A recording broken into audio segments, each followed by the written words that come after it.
Yeah, what is Boomplay? I was just looking up Spittin' Image. Just kind of going back to that reviewing old projects and all that stuff. Look at this Boomplay. It's like super sketchy. But okay, let me see. Let me talk about it. Hopefully, in I don't know. Let's fire open a Spotify link because this Boomplay thing looks super sketchy. Um, okay, so just getting back to kind of that catalog series of like, guys, look at me, 285, man, coming up, folks, 285, baby. But okay, so kind of how the timeline catalog went, right? Like just getting back. How do I close this? Oh, I didn't want to do that. Oops, oops, oops, oops, oops, oops, oops, oops.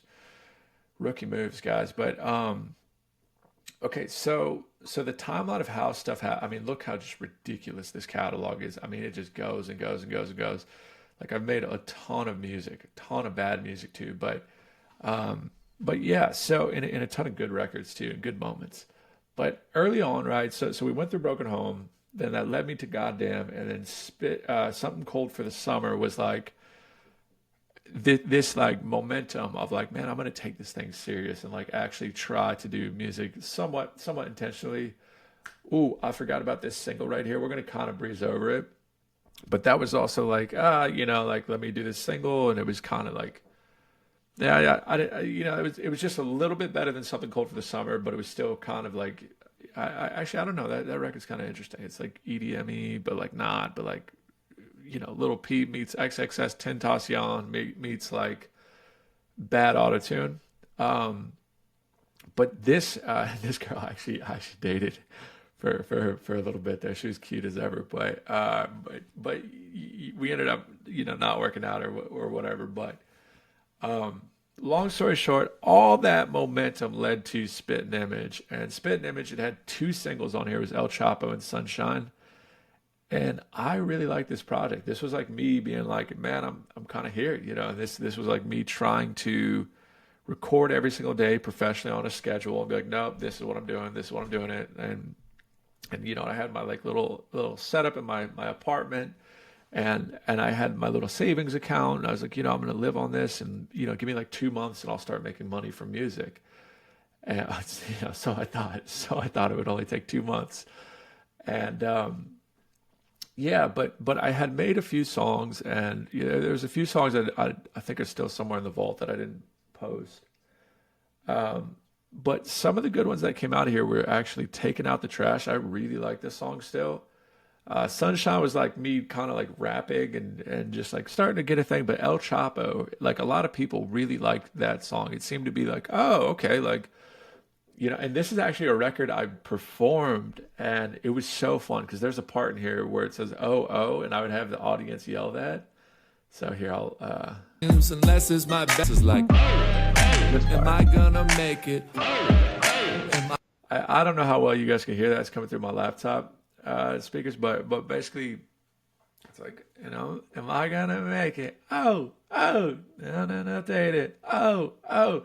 So I would have the audience yell oh oh, and when they did that, man, it was like a roar because there was like 200 people, like screaming. I remember just feeling it like in my bones.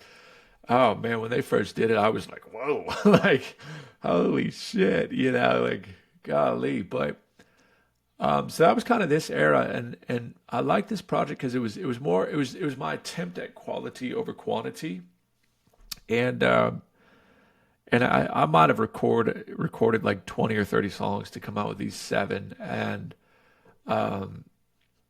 mind you, it's still not, I've really had to work really hard at music to get good at it. Like there's some people who are just like naturally really good at it. And I was still pretty bad, and even now I'm like always still trying to improve. Like I still have to work pretty hard at music to even just like kind of be okay at it. But so this was like my kind of like, like from like terrible, like earlier days, right? To like here's actually something that I could say is made a step better, like for sure. Like in my mind, it's like there's a clear, definitive. like I can kind of put these like three records together. They're kind of like all, hopefully increasing, hopefully like a little bit, I learned each way, but when I got to Spit and Image, I was like, this is actually better than like Broken Home. Like I can definitively, in my own personal objective opinion, right? Like my own personal objective opinion. That's funny. My own personal, get it quoted, put it on a t-shirt. But I would say this record was like good, and yeah, it had all this momentum, it had all this discipline behind it, it had all this like just push of like me being like, okay, I'm gonna professionally do this. It's my first year, quote unquote, into the adult world of like graduated college, and I'm like all in on music, blowing all my money on music, and just praying it works out, but working as if it will work out, right? Like that's what this record represents, and Spit and Image, and there's a picture of me and my pops, man, and man, I was still kind of angry at him. You know what I mean? I still sometimes get that way where I'm like, fuck, Dad. Like, why'd you have to be a dick about some of this music stuff? Because like, what if it like really works? It's like, like. But I get it too. Any father is just like, yo, like, why are you doing music? But then you see stuff like this. I'm like, this is such an honest signal of at least like the attempt of it was validated. But I get it though. I get it. When you're a parent, you just want to see your kids thrive, and like music is not an industry with the most money. So I totally understand it. But yeah. So I think the goal there was like being inspired by my pops for sure, where he's like entrepreneurial and really hardworking, and it turns out I like ended up being very similar in that sense. And I now that I'm older, I'm much more humble to that, much more mature about it, and much more apologetic too. Of like, man, pops, I'm sorry, man. I was out of pocket on some of this stuff. Because raising kids is probably incredibly, incredibly difficult. Like I just got a dog, and I'm like, this is so hard, to do. And I could not imagine having three, four kids running around. Like they would be chaos right now. So yeah, so realizing that, hey, like I don't even know where I was at mentally with some of this stuff, but I think I was still angry, but like hopefully understanding, but like angry, but like yeah, just an angry young kid, you know what I mean? And just trying to make something of myself, and I think that was the biggest thing out of it, was just trying to make something of myself and not realizing that, it's really difficult to do that. And but I think I needed that arrogance and blindness and that like that illusion that, oh, it's just like, oh, I'll make money in a month from now if I just put out music, and like in understanding that, no, like the nowadays, now when I get into a new business or new thing or new whatever, I look back at this graveyard of failures, right? And I can pull from that experience of like, oh, how should I do something? How should I market something? How should I like, and that's where I do get like, so like I just made all these ads for this store. Let me see if I can pull one up. Let's see. Boom. Like, man, like just pulling from like experience, like now when I see what I'm, and this obviously helped with a ton of other stuff, but now when I see, then that links to this the Monaco Gold store. But now when I see stuff like this, like 100+ placements, or or a charter company's doing exceptionally well, or I've like built software and it's done exceptionally well, or I've built a like YouTube channel, right? With like Program with Pags, right? With like, this is me software engineering, and like, and I'm not saying it was like a ridiculously large channel, but it was definitely like enough of a professional statement to say like, hey, this kid actually is half okay at software. But the branding of some of this stuff, and like the videos and thumbnails and like all this stuff, the reason why, in my opinion, I was able to do these things, whether it was, charter company, boats, or and same with Same with this company right here, right? Like, uh, yeah, I almost don't want to show it because it's our sweet little baby. Yeah, so I'm not going to show it, but you'll have to take my word for it. Here, I'll do screenshots. How about that? But all this branding and like you know just sorry guys, trying to get this all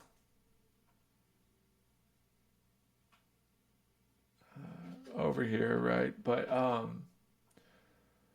all the branding and like failure that these things. Here, let me pull these screenshots up. Boom. So it's like, this is our charter company now, and and here's like some partnerships we've done, all those deals, and that's also huge big up to my business partner too. What else can I show here? But basically what I'm trying to say is like the reason why I was able to kind of do these things, or at least like in my imagination of doing these things, was because I failed so much. Because I'm sitting back on a graveyard of like all these projects and failures, you know. Yeah, here, boom. What else do we got here?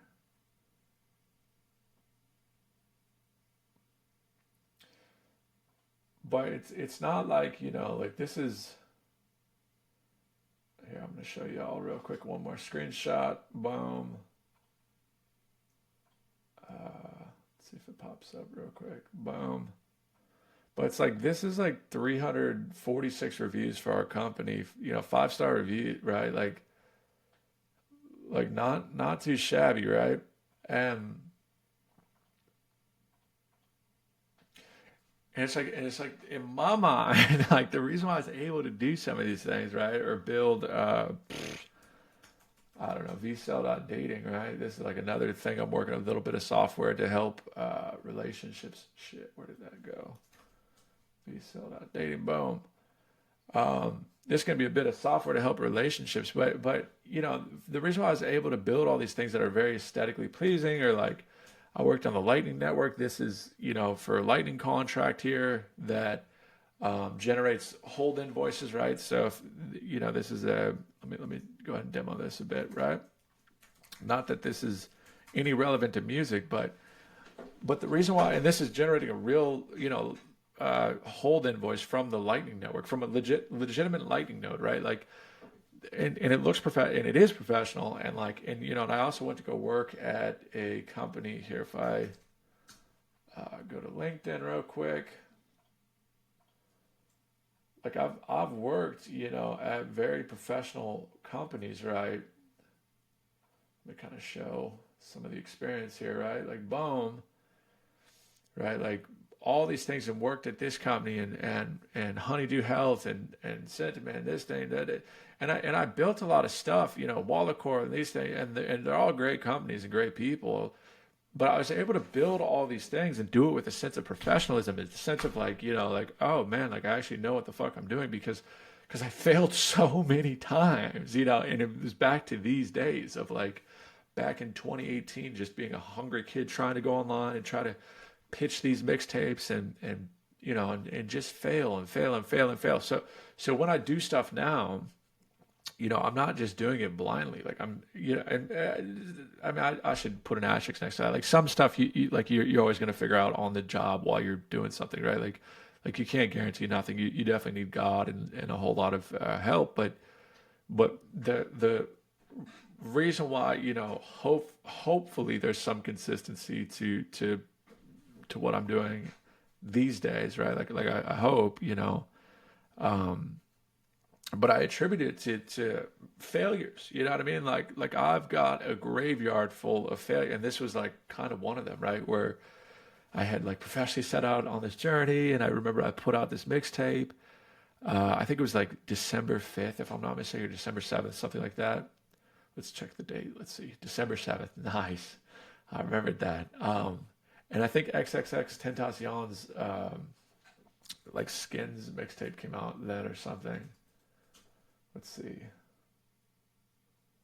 Let's see when his albums came out. But I was super, super inspired by him, right? He was like one of the guys that I was super, super, super inspired by. Let's see when this came out. December 7th. Dude, memory is just wildly average, right? But I was super inspired by him, and he's one of those artists that I actually like really, really, really enjoy because he's very human, right? Like he's very imperfect and just like honest and like just authentic human being. So definitely a talented human being who left our presence too soon.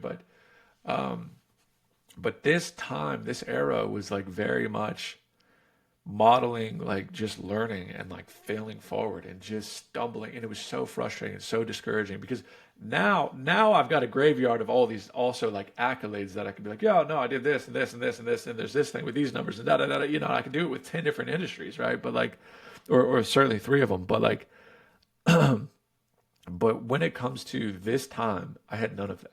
I had none of that. The only thing I could point to was like, oh, I like got a college degree and like that's it, and I kind of told the job that I was going to go get to fuck off because I want to pursue music.